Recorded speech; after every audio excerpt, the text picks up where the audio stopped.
Speaking of loyalty, interesting comments from Trump's friend Elon Musk about Trump's big, beautiful bill. Let's play that. I was disappointed to see the massive spending bill, frankly, which increases the budget deficit, not just decrease it, and undermines the work that the Doge team is doing. I think a bill can be big or it can be beautiful, but I don't know if it can be both. So Trump was asked about this today. He deflected, trying to blame Democrats for the bill, which is interesting. How do you think that comment from Musk is really actually going over with Trump? I don't think it's thrilling Trump. I also don't think it's entirely surprising to Trump. I think that Musk has been sort of trying to cleave some separation with the White House and his own work right now. I also don't know how much effect it is going to have. I think that if it ends up having a real material impact on the bill, then I think Trump will care a lot. But it was, as you say, he dodged it and clearly does not want to be in some kind of a public fight with Musk. Where is their relationship right now, do you think? I think they still deal with each other. I think Musk was in that meeting with the South African president. Musk is still around. He is still, allied with some people in the Trump administration, and he still has a lot of money. And so all of that is going to mean he will be around going forward. Just what quantities remain to be seen. Right, richest man in the world still. Right. All right, Maggie Haberman, thanks so much. Elon Musk going back to his day job as he leaves Washington and his role with Doge. In a post, Musk thanked the president for letting him reduce what he calls wasteful spending and said the Doge mission will only strengthen over time as it becomes a way of life throughout the government. He appears to be somewhat disillusioned with Washington and took a swipe at the president's agenda on the way out the door. I was disappointed to see the massive spending bill, frankly, which increases the budget deficit, not just decrease it, and undermines the work that the Doge team is doing. I think a bill can be big or it can be beautiful, but I don't know if it can be both. Joining me now in the group chat, Camila Deschalis, CNN White House reporter, Margaret Talev, senior contributor at Axios, and Jasmine Wright, politics reporter at Notice. Okay, good morning, everybody. Welcome to the chat. I have to admit, I feel a little bit surprised that this is happening, not with a bang, but with a whimper in terms of how it's playing out, his goodbye. Did we see, and Camila, I want to start with you, any cracks in this relationship that we should have paid closer attention to?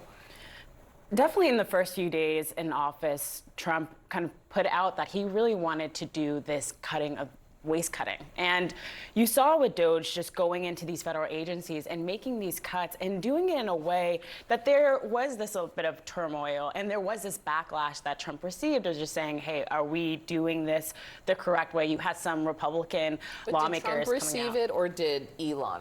For a while, I thought Elon was the heat shield for the criticism of Doge. I think he was. And I actually am not surprised by this kind of whimper that you see Elon going out of. In the last 72 hours, you've seen him express regret.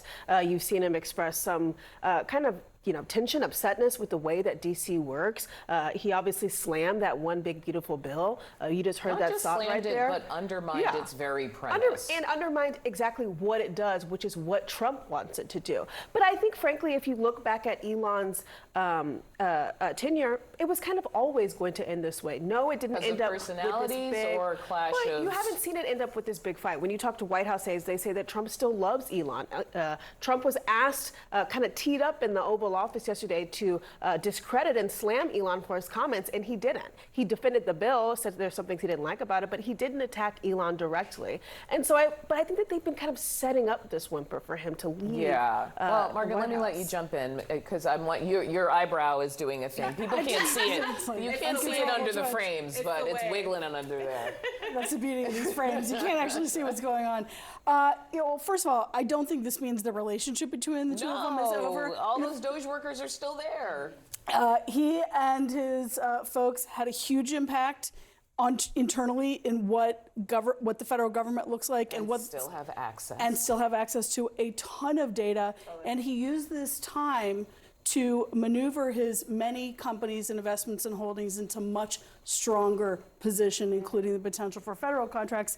And just because you're out of the Trump administration doesn't mean you're out of Trump universe. We've seen this with... Not if you're a donor of that scale. Or if you were influential. Look at Steve Bannon, for example. You remember some people who just landed on Earth may not realize that Steve Bannon was hugely important to Trump's the beginning of Trump's first administration, and now has huge influence on the Yeah, outside. Camila. So I just, Margaret has a great point there. It's the term of access and who has the president's ear. And that is what we're going to see in the few coming months and even years while he's still in office. There's still a lot of things that Elon Musk has made it clear that he would still like to see the government do. And then that is in terms of how this can actually carry out in these federal agencies that play a very big role in everyday American lives. And that's what we're going to see, is that there might be things that we're hearing behind the scenes that he wants to see Trump do, and he's going to have a very big influence. I think that's the term here, is the access and influence to actually carry out some of the policies that he still wants to see implemented. Yeah, I'm going to be watching it too, because Musk has also expressed some disappointment with politics in general, talking about like, well, maybe not going to be doing that as much.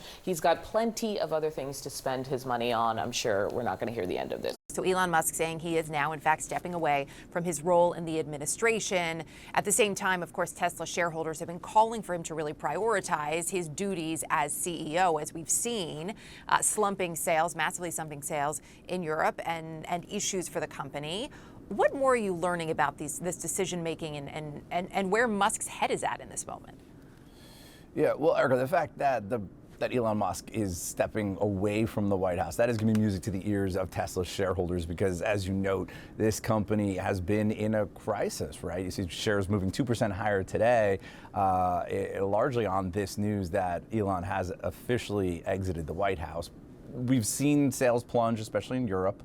The share price has really taken a big hit from where it was. And there's this concern that the Musk brand has done some damage to the Tesla brand, and that ultimately could hurt the company's bottom line. And what's interesting is that in the last 24 hours or so, a group of Tesla shareholders put out a letter to the company where they're listing a series of demands because they're concerned that Elon Musk has become too distracted here, right? They want Musk to commit to a 40-hour work week. They want the board to link his pay to that commitment to the 40-hour work week. They also want the company to lay out a clear CEO succession plan. And this letter, it comes from shareholders representing just less than 1% of Tesla shares, but they have an interesting point here, right? Because it's not just the Doge efforts, which Musk has now stepped away from. It's his broader empire here, right? I mean, he's not just running Tesla. You're talking about his rocket ship company, SpaceX, the brain chip startup company, Neuralink. There's the Boring company. There's the xAI. There's X, the social media company, right? He's got a lot going on. And the point here from these shareholders is that they want Tesla to not be treated as just one of many competing obligations for Musk. They want it to be his number one focus. And it does seem like Musk has started to get that message, right? From the fact that he's stepping aside from the White House. He says he's going to be focusing more on Tesla's ups and downs and trying to get the company on the right trajectory. But I do think, Erica, this speaks to a larger issue of just how reliant Tesla is on Elon Musk. Yeah, absolutely. Matt, appreciate it as always. Good to see you. Thanks.